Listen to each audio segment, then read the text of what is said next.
Oke guys, selamat datang di channel Badars 17. Kali ini admin akan membahas lanjutan anime Seiken Gakuin no Maken Sukai berdasarkan light novel. Admin ingatkan ini adalah lanjutan dari video sebelumnya. Jadi bagi yang belum menonton pembahasan sebelumnya, silakan ditonton terlebih dahulu. Oke, sebelum ke pembahasannya, tolong bantu channel ini dengan tekan tombol subscribe dan hidupin loncengnya agar ada notif update terbaru dari channel ini. Oke, langsung saja ke pembahasannya. Ini terjadi 6 bulan yang lalu. Sebuah lampu merah yang tak terhitung jumlahnya berkedip dalam kegelapan. Adalah bentuk keputusasaan yang diberikan. Elvin fokus untuk mengatasi situasi, meskipun keadaan pasukannya sangat kacau. Sebagai unit elit yang mewakili akademi, mereka ditugaskan untuk menyelidiki Void Hive. Seharusnya tidak berbeda dari misi sebelumnya. Bukan karena mereka ceroboh, Peleton ke-7 dipimpin oleh Liat Gaines the Blooding Lion tidak akan pernah bertindak sembarangan di jantung wilayah Void. Bisa dibilang mereka saat ini kurang beruntung. Semuanya telah terjadi begitu cepat. Mata penyihir Elvin bahkan tidak mendeteksi tanda-tanda. Yang pertama menetas adalah spesimen yang menyerupai persilangan antara serangga, raksasa, dan kadal. Dan pada saat Peleton menyadarinya, barisan depan mereka, Zex, dipenggal. Hanya latihan keras kelompok yang membuat mereka tidak berteriak ketika melihat kepala Zex terbang. Kapten Peleton, Liat, bereaksi dengan cepat dan tepat, memerintahkan mundur cepat. Mereka berusaha melarikan diri melalui rute yang telah mereka siapkan sebelumnya. Saat mereka berangkat, Elvin menerima permintaan bantuan dari Peleton sekutu. Saat itulah spesimen Void yang membunuh Zex mengeluarkan jeritan disonan yang bertindak sebagai EMP yang intens, membuat peralatan sihir Peleton tidak dapat dioperasikan. Suara sesuatu yang retak kristal bergema. Itu adalah suara keputusasaan yang bergema. Pedang suci Liat membakar Void kecil yang baru menetas. Sayangnya, tidak ada yang bisa mencegah lebih banyak hal yang mengerikan muncul. 34 dari mereka, 37, 41, 42, 43, 44. Itu adalah mimpi buruk. Void Stampede skala kecil. Elvin mencoba mengalihkan pedang sucinya ke mode offensive. Namun, sebelum dia sempat, Lesja menarik lengannya dan menariknya ke lantai. Tidak lama setelah Elvin menyentuh tanah, lengan sabit Void membelah Lesja. Menyaksikan temannya yang lain jatuh tepat di depan matanya menyebabkan pikiran Elvin menjadi kosong. Bola pedang suci miliknya yang telah disebar di sekelilingnya memudar. Liat menarik lengan Elvin dan membawanya pergi. Dia tidak bisa mengingat apa yang terjadi selanjutnya. Dua pendekar pedang suci meninggal selama penyidikan di Void Hive yang baru digali. Dan di hari yang sama, Elvin Pilet kehilangan sebagian dari kekuatan pedang sucinya. Sekarang seorang wanita dengan udara merah melayang di udara. Dia sedang berbicara dengan dua sosok tercengang yang melihat dari jendela. Wanita itu menanyakan di mana Leon. Tidak peduli dengan bagaimana dia dianggap. Wanita muda itu memerintah pendengarnya seperti seorang tiran yang memerintah tertinggi di atas surga. Saat wanita itu bertanya sekali lagi, suara wanita iblis itu sedingin es. Kunci Crimsonnya bergetar hebat. Udara di sekitarnya berderak. Riselia akhirnya mendapatkan cukup ketenangan untuk berbicara saat dia melongok keluar jendela lantai 2 dan menanyakan siapa gadis itu. Riselia menggigil di bawah tatapan membara dari wanita mengambang itu. Riselia dengan berani menghadapi tatapan wanita berambut crimson meskipun nalurinya panik untuk menyembunyikan bocah itu di belakang punggungnya. Namun, sikap menantang itu hanya memperburuk suasana hati wanita muda yang mengambang itu. Wanita itu diam-diam mendorong tangan kanannya ke depan, menghasilkan bola api orange kecil. Lalu mulai melantunkan mantra yaitu Crimson Flare. Bola api dengan cepat membengkak. Anak laki-laki di belakang Rizlia segera menghentikannya, melangkah ke pandangan. Rizlia berbalik dan melihat Leonis menatap tajam ke arah gadis melayang yang dia panggil Vera. Alis Vera melonjak kaget. Vera dan Leonis sedikit basa-basi. Dengan tampilan Leonis saat ini seperti anak kecil, Vera mengira Leonis sedang membodohinya. Leonis mengeluarkan tongkat dosa tersegel sebagai bukti kalau dia adalah Leonis. Mata Ruby Vera melebar tak percaya. Tapi untuk saat ini Leonis menyuruh Vera masuk ke dalam. Sebelum berbalik menjauh dari jendela, Leonis berkata ada sesuatu yang ingin Leonis tanyakan pada Vera. Rizlia memprotes dengan jelas tidak nyaman. Leonis menyuruh Rizlia agar tidak perlu khawatir. Leonis kasih tahu Rizlia kalau Vera adalah teman lama. Tentunya dengan sebutan Nona Rizlia. Vera merenungkan saran dari tempatnya di udara untuk sementara waktu. Akhirnya, dia mengangkat bahu. Vera mendarat di ambang jendela dan memasuki ruangan. Setelah memasuki kamarnya dengan Vera, Leonis mengunci pintu di belakangnya dan segera mendirikan penghalang yang mencegah suara keluar dari ruangan. Dia kemudian mengambil satu nafas panjang dan dalam. Lalu Leonis dan Vera mengobrol. Leonis bertanya bagaimana Vera masih hidup setelah terkena kekuatan kekosongan. Leonis menusukkan tongkatnya ke hidung Vera. Bagi Vera hal itu pertanyaan bodoh. Vera adalah penguasa naga, bentuk kehidupan paling kuat yang pernah dikenal dunia ini. Di sini juga Vera menjelaskan bagaimana dia masih hidup. Tepat sebelum Vera terbangun dari segel, Vera pikir dia mendengar suara seseorang, dan kemudian Vera benar-benar kehilangan kesadaran. Hal berikutnya yang Vera tahu, dia berada di bawah laut. Itu adalah kejutan. Tubuh Vera sebagian besar hancur. Seandainya dia tetap seperti itu lebih lama lagi, dia akan benar-benar mati. Jadi Vera meninggalkan tubuhnya dan mengambil bentuk ini. Bagi Vera, ini adalah kebangkitan terburuknya hingga saat ini.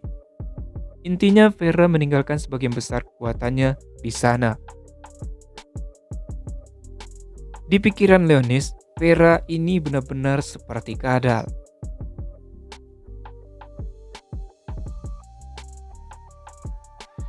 Leonis dan Vera masih mengobrol. Vera menyuruk dahi Leonis dengan senyum nakal. Vera tahu Leonislah yang membunuhnya, karena hanya Leonislah yang mampu melakukan itu. Lalu Vera berinsu mendekati kepala Leonis dan mulai mengendus rambutnya, memastikan kalau itu benar-benar aroma Leonis. Pembelahan Vera ditusukkan di depan mata Leonis, dan dia buru-buru membuang muka, pipinya memerah. Di sini juga diketahui bahwa Vera sampai ke tempat Leonis itu karena Vera mengikuti gelombang ajaib Leonis, atau lebih tepatnya seekor naga dapat melacak mana seseorang. Di sini Leonis dan Vera masih mengobrol. Sekarang giliran Vera bertanya kepada Leonis. Vera ingin tahu kenapa Leonis terlihat seperti anak kecil. Leonis memberitahu Vera bahwa reinkarnasi adalah sihir tingkat 12 dengan banyak faktor yang tidak pasti. Jadi intinya Leonis juga tidak tahu bakal bereinkarnasi sebagai anak kecil.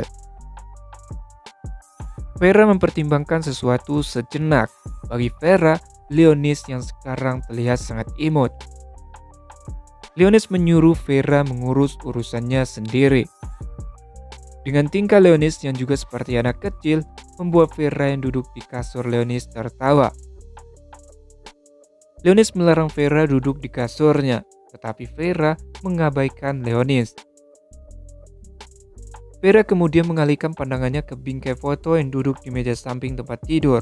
Itu adalah foto peringatan yang diambil oleh peloton ke-18 setelah menangkan pertandingan latihan pertama mereka. Mata Vera tertuju pada Rizlia di gambar. Vera bertanya apa gadis itu adalah Antek Andrat. Bagi Vera, gelombang mananya bukanlah sama seperti manusia normal. Leonis kasih tahu gadis itu bawahan vampirnya. Rizlia adalah Undead kelas tertinggi, seorang ratu vampir. Leonis tidak memberikan informasi itu secara sukarela. Bagi Vera, tindakan Rizlia yang mencoba menantang pangeran kegelapan sepertinya adalah tindakan yang bodoh. Tapi, fakta bahwa dia bersedia membela Leonis dengan nyawanya sungguh mengagumkan. Vera memuji Rizlia kalau dia pelayan yang baik. Leonis terperangkap dalam kesenangan mendengar Antek kesayangannya dipuji ketika itu terjadi. Vera mengangkat kakinya yang menjuntai dan melilitkannya di leher Leonis, menariknya kembali ke tempat tidur dengan pegangan tersedak. Leonis berhasil, bahkan saat kakinya mencekiknya. Dia mencoba melepaskan Vera, tapi dia hanya memiliki kekuatan anak berusia 10 tahun. Sensasi pahanya di bagian belakang kepalanya semakin kencang. Vera kesal karena Leonis berani membunuhnya dan mencoba untuk mengubah Vera sebagai anteknya. Vera tanya apa yang ingin Leonis coba dapatkan dengan mengubahnya menjadi naga kerangka yang tidak punya pikiran. Vera terus meremas leher Leonis. Lalu Leonis dengan susah menyebutkan tentang Void. Leonis juga jelaskan saat mereka disegel, dunia ini berubah drastis. Vera mengerti. Vera melihat keluar jendela ke fasilitas Akademi Excalibur. Vera meminta Leonis mengatakan padanya apa yang terjadi. Dengan sedikit kecemasan melintas di mata Vera.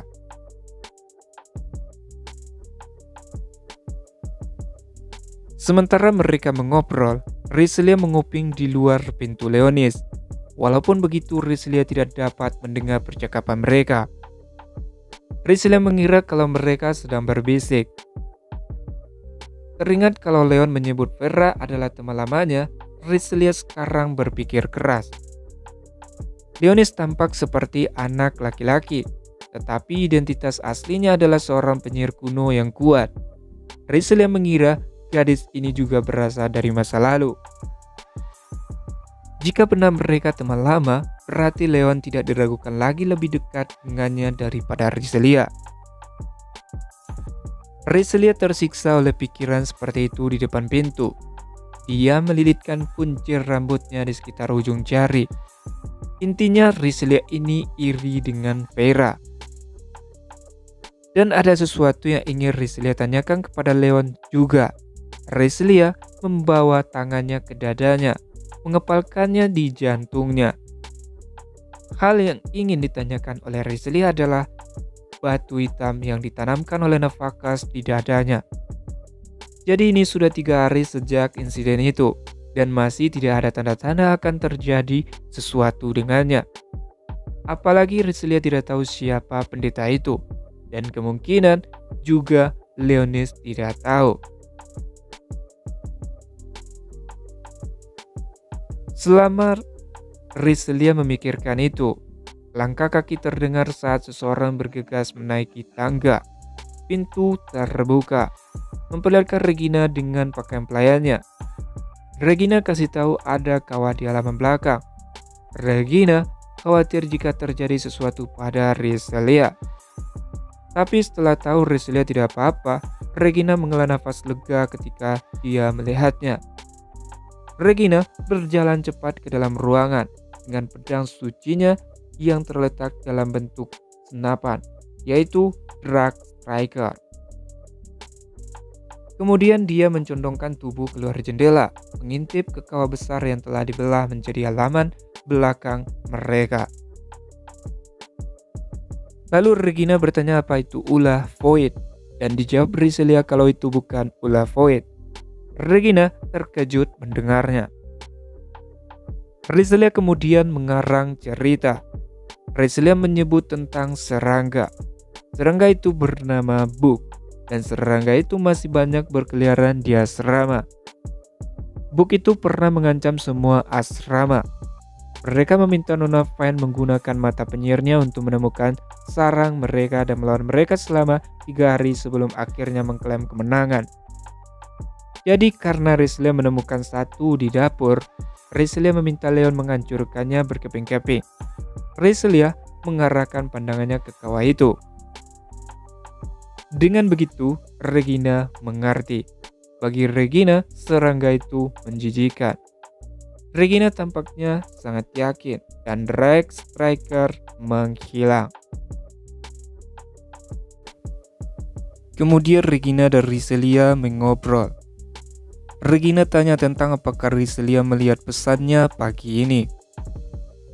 Rizelia menggelengkan kepalanya. Dia belum memeriksa terminalnya hari ini.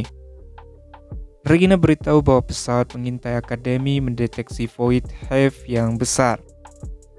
Regina mengeluarkan terminalnya dan memproyeksikan peta 3 dimensi kecil.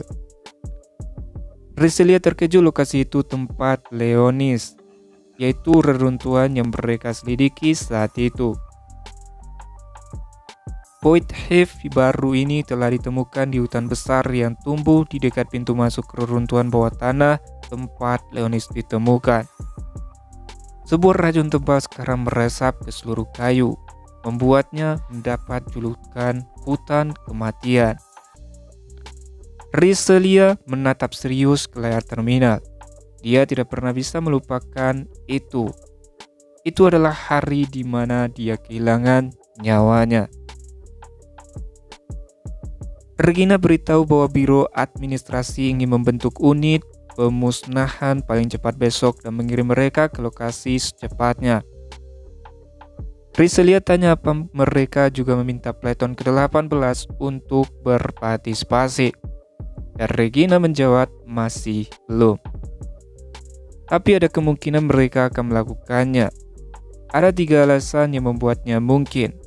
Pertama, Rizelia dan Regina pernah menyelidiki reruntuhan di dekat hutan kematian, dan mereka akrab dengan topografi daerah.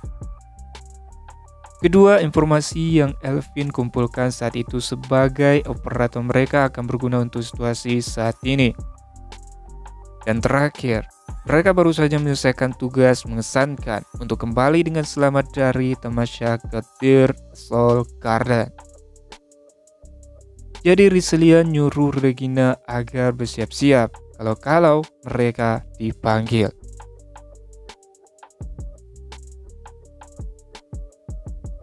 Leonis menjelaskan situasi dunia kepada Vera, menggunakan terminalnya untuk memberikan referensi visual. Dia memberitahunya tentang Void, musuh tak dikenal yang muncul dari celah dimensi. Dia memberitahunya tentang pedang suci, yaitu kekuatan supernatural yang dimiliki oleh orang-orang tertentu yang berbeda dari sihir. Dan dia menggambarkan kerajaan terpadu yang terbentuk setelah invasi Void. Leonis bahkan memastikan Vera menyadari bagaimana Arsage Arakael, Degradios, dan Holy Woman Thearis Resurrestia telah dihidupkan kembali, dan kekuatan misterius yang tampaknya berada di balik kepulangan mereka. Yang terpenting, dia mengungkapkan Void telah merusak tubuh reinkarnasi Dewi Roselia. Setelah mendengar cerita Leonis, Vera pun mengerti. Hal-hal telah merajalela di dunia ini. Banyak yang harus diterima sekaligus, jadi Leonis khawatir Vera akan kesulitan memahami semuanya. Namun, dia bijaksana dan cepat memahami. Di sini juga Leonis memberitahu bahwa yang mengubah Vera dengan kekosongan adalah Nafakas. Nafakas ini adalah seorang perwira di pasukan Pangeran Kegelapan, orang kepercayaan Azrael. Azrael ini iblis dari dunia bawah, adalah yang paling senior dan tertua dari Pangeran Kegelapan yang melayani Dewi, tetapi sejarahnya sebagian besar tidak diketahui. Tapi katanya Pak Azrael juga dibangkitkan dan Leonis menggelengkan kepalanya. Leonis juga tidak tahu. Tapi jika Azrael dipulihkan, Leonis pikir apa yang ingin dia capai. Cengkeraman Leonis pada tongkat dosa tersegel semakin erat. Tidak jelas apa yang dicari Dalan di balik semua insiden baru-baru ini. Namun, jelas mereka telah mencemari tubuh reinkarnasi Sang Dewi dengan Void. Itu saja sudah cukup menjadi alasan bagi Leonis untuk menentang mereka. Terlebih lagi, Navakas juga telah melakukan upaya pada kehidupan Resilia dan Sherry, yaitu antek-anteknya Leonis. Dan tidak peduli apa tujuannya, itu membenarkan 1000 kematian, pikir Leonis, di mana cahaya gelap di matanya bersinar.